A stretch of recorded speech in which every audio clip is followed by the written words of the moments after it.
Okay, Aries, anong dapat nyo malaman, guys? Sa mga Aries ito, guys, okay, general reading to. Para sa inyo.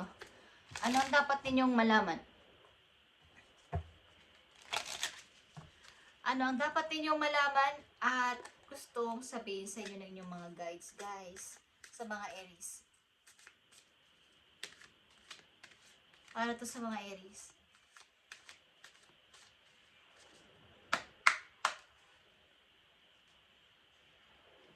Okay. Dapat ninyo yung malaman, guys, simula sa araw na to. Okay.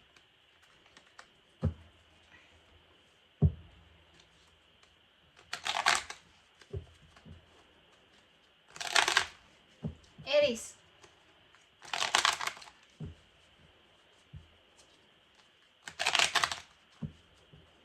I need message for you. I need message for Aries. Tingnan natin ang inyong dapat malaman. May kaugnayan to sa inyong family, kasama mga magulang, kapatid, kamag-anak at kaibigan, okay? Sa inyong mga anak at sa inyong buhay mag-asawa kung may asawa kayo or sa inyong sarili mismo.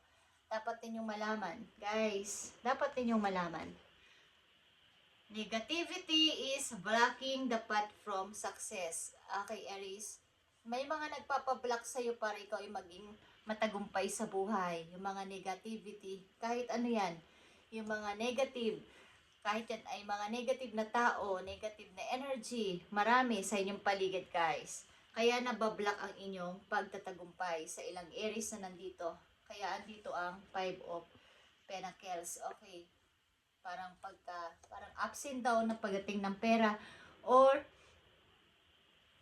kumbaga meron naman dapat talagang paparating is nabablock ng kung sino man na nakapalibot sa inyo, guys. Okay, mga negativity nagpapablock sa path para ikaw ay maging success sa buhay.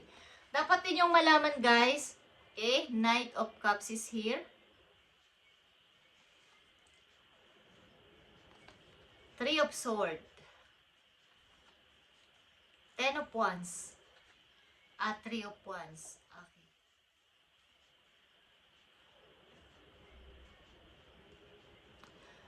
So, mayroon ditong tao na gusto sa inyong mag-forward para kayo ay gusto niya talaga at hikain niya. Plano niya at hikain ng puso niya na mag-sorry sa inyo, humingi ng forgiveness sa malaking paghihirap na dinala niya sa buhay ninyo, guys. Ito man ay taon-taon nang nakalipas is may isang tao dito na gusto sa inyo o plano niya na kayo ay parang puntahan, hinga ng sorry, kausapin, sapagkat brinok niya ang inyong puso. Hinaktan niya kayo at binigyan ng napakabigat na problema. At matagal siya nagtitiis dito. Kumbaga may paghihintay. Pinoproseso niya ito. Kumbaga, kailan kaya ito mangyayari? So, ang nangyayari dito sa inyong dahil sa issue na to, dahil sa sitwasyon na to na wala pa itong closure, wala pa itong nangyaring pagtatapos sa inyong dalawa, is mayroong nabablock sa inyong pagsasucess. Okay. Something na kailangan dito ng forgiveness at pagpapatawad, o kaya pagpapatawad o paghingi ng tawad o pagpapatawad. Aliman dyan, Aries. Okay. Para to sa Aries, negativity is blocking the path from success.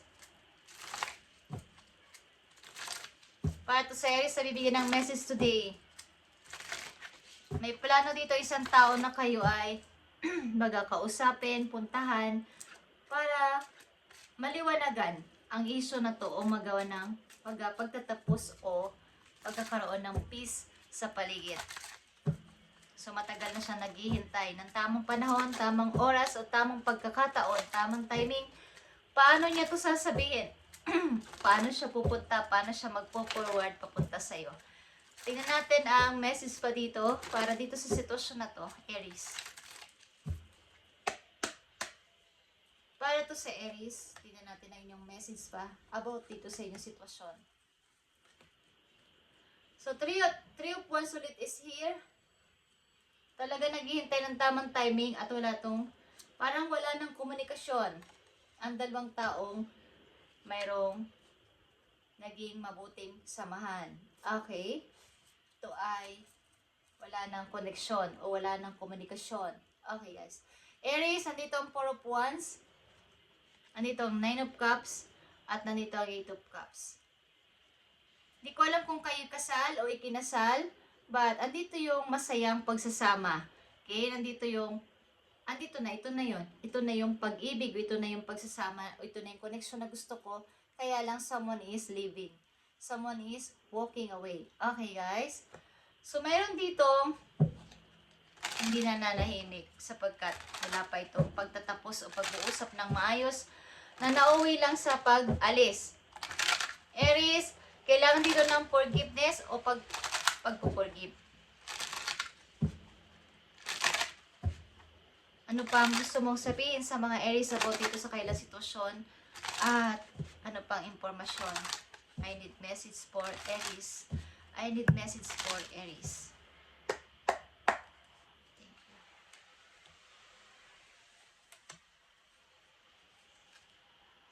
So, two of Swords is here. Andito yung talagang mga balakid. Something na pagkagulo sa isipan ng isang person dito o sa sitwasyon na to. Guys, andito din talaga ang Three of Swords. Okay. May dalawa ditong Three of Swords at dalawang Three of Wands. Yeah, Nine of Wands. So, meron na ditong boundaries. Meron na ditong limitasyon o may limit na talaga sa sitwasyon na to o sa connection na to na hindi ka na makakalapit sa akin o wala na talaga tong pag-asa. Sapagkat meron na talagang nabasag, meron na talagang nawala, meron na talagang nasira. So, wala na tong pag-asa pa. Bagamat may naghahangad na isang tao dito ng pag-forgive o plano ng paghingi ng tawad o pag-usap is mayroon ng boundaries dito. May takot o something, trauma, okay? Na hindi ka na dapat makalapit sa akin. Okay, guys? Something na may paglilimit sa pagpasok ng isang tao o pagpasok ulit niya sa buhay ng isang tao is takot ng isang person dito. Malamang ito ikaw or vice versa. Ano man ang inyong sitwasyon. Tingnan natin to, Aries. Messages is here. Maaaring ang tao na to, ikaw o ang tao na to, aliman sa inyong dalawa is may itinatago mga sulat, diary, na ito ay hindi ipinapakita kahit kanino. Baga siya lang ang nakakaalam ng sulat na to, ng message na to sa isang person na mahalaga sa kanya. Okay, guys? Aries, tingnan natin ang message for you o payo sa'yo. So, maaaring may kung kayo man ay successful na sa buhay, naiisip nyo pa rin o nararamdaman nyo pa rin yung parang may kulang.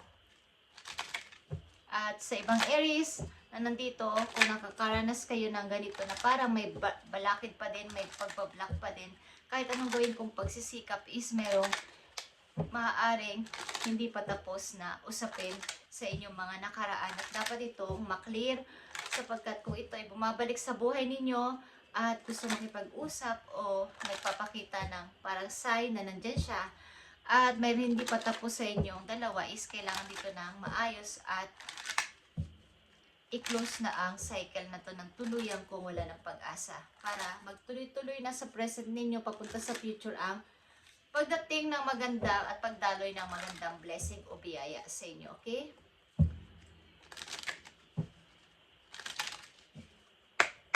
Payo sa iyo, Aries. So, andito ang endurance.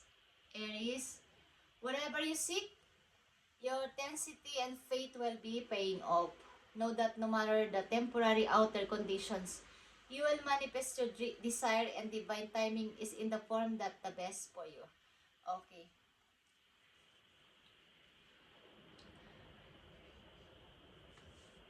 something na kung kayo ay may mga hinahanap pa at kung ano pa ang inyong mga minamanifest ngayon sa inyo kasalukuyan, at ito talaga yung inyong, kumbaga, ito talaga yung inyong ahadikain na may malinis kayong intention dito sa inyong ginagawa at mga pinapag-pray na ito is ito ay ibibigay sa inyo ni universe sa tamang timing at sa tamang form na parang ito talaga yung the best for you na masasabi na ito yung best for you, Aries. Kaya ngayong araw na to, ngayong taon na to, ngayong oras na to ko ito ibibigay. So maaaring hindi pa nyo natatanggap o naghihintay pa kayo, kailan ko kaya matatanggap o kailan kaya darating yung aking pinagpipray o yung aking minamanifest. Kapag ibibigay sa inyo yun ni universe ng parang pinaka the best, yung the best talaga. Kaya pinaprocess niya yan. Okay. Magtanong kayo sa inyong isip kung anong inyong itatanong na specific ng sagot ay yes. Okay, Aries. Tingnan natin na may connection ito sa inyong sitwasyon. Magtanong kayo habang ginagawa ko to guys sa mga Aries. Listen your heart. Okay. Makinig kayo sa sinasabi ng inyong puso at magtanong kayo kung ano ang gusto nyo itanong na sasagutin ng yes o sasagot ng yes or no. Guys, okay. Magtanong kayo at titingnan natin ang inyong kasagutan. Para to sa mga Aries na may tatanong, humingi kami ng kasagutan sa kailang mga katanungan kung yes or no ang sasagot mo sa kanila. Okay, Aries. Tingnan natin kung kayo nakapagtanong na.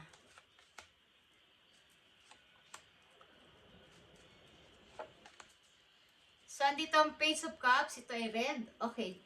Page of Cups, someone is may magme-message sa'yo or may nagme-message sa'yo. So, Five of Wands is here. Queen of Cups, Aries. At Five of Pentacles. Okay. Ito ay probably, okay, hindi naman ito siguradong no, hindi ay siguradong yes. Nasa gitna ito. At kung anong inyong itinanong, is ang sagot dito ay maybe or parang, kumbaga, malapit na o nandyan na. Okay guys? Yes. Nasa gitna siya ng yes or no guys. Hindi naman talagang no, hindi naman talagang yes. Kumbaga, kung ano yung tinanong dito is yun ang kasagutan, Aries, at malakas ang percento dito na mag-yes ito, guys. Okay. Ang isang person dito ay nasa gitna ng pagtatalo. Halimbawa, yung may kakulangan kasi sa money. Okay? May kakulangan, may struggle sa money at struggle din sa pag-aaway ng mga nasa paligid niya. So, ang isang person dito ay mayroong mahabang pasensya na pinagtitiisan ng sitwasyon na to. Okay. At hindi ko alam kung kayo may problema sa young ninyong anak. Okay. May ang energy dito, guys, na nakarelate sa inyo. Okay, guys. At ang sagot sa inyo dito ay malamang yes. Okay. Hindi naman talagang no. Pero malamang ang yes. Okay, guys. Thank you, Aries, at kayo ay pagpalain ni God sa inyong mga gagawin pa at sisimulan ngayong June. Okay? At negativity is blocking the path from success. So, kayo ay huwag mag-surround sa mga tao may mga negatibong mga pananaw sa buhay at mga away-away sa paligid. Iwasan niyo yan, guys, sapagkat nabablock o nabablock nila ang inyong pagtatagumpay sa buhay. At dito sa inyong sitwasyon, maaaring may gusto sa inyo, may plano isang person dito na parang hindi naman to totally gusto kayo makasama. Gusto ng tao nito na mag-forward sa inyo para mag-usap. Okay? Ibigay yung kanyang para mag-usap dahil may emotion dito. Okay? So, naghatid sa iyo ng sama ng loob, bigat ng kalooban at problema dito. Three of Swords and Ten of Wands. Okay. Sulyapan natin ang inyong career bago tayo magtapos, Aries. Sulyapan natin ang inyong money or career. Para to sa mga Aries, andito ang comfort. Okay? Ito ay pusa, guys. You're about to enter the most comfortable period of your life. Okay. Kaya nga itong mga negativity na to na nagpapablock sa inyo ay tanggalin nyo na sa inyong buhay at huwag nyo ipasurround sa inyo. Okay, mga negativity na to. Ano man to, tao man to, mga energy sa paligid, bad energy. Okay, mga kaisipan sa inyong mismo utak. Huwag nyo panatilihin dyan sa inyong isip. Sapagkat kayo ay i-enter sa most comfortable period of your life. Okay, na parang pusa. Ang mga pusa kasi gusto nila ang mga comfortable place at yayamanin ang mga pusa. Gusto nila yung mga magagandang yung malambot na sofa, malambot na kama. Okay? Malinis pati ang mga pusa. So parang kayo ito, na hindi kayo tumitigil. Mas gusto nyo pa talaga yung mas mag-step pa. Hindi kayo nahinto. Okay? While you may not be wealthy, you will live comfortably. Hindi ka man sobrang kayamanan, ikaw ay mamumuhay ng komportable. Aries, your finances are in the state of balance. Sa ngayon, ang inyong finances ay nasa balanse o magiging balanse na sa mga susunod pa ninyong araw. So, tanggalin nyo ang mga negative na to sa inyong paligid. Ano-ano man to, mga away-away, mga negative na mga katao sa buhay ninyo, tanggalin nyo at linisin nyo ang inyong paligid, guys, sapagkat nabablock ang inyong pagtatagumpay. Aries. Thank you, Aries, and God bless sa inyong lahat, guys. At kung kayo may kilalang Gemini sa inyong chart, happy birthday sa kanila, guys. Okay? Thank you and God bless.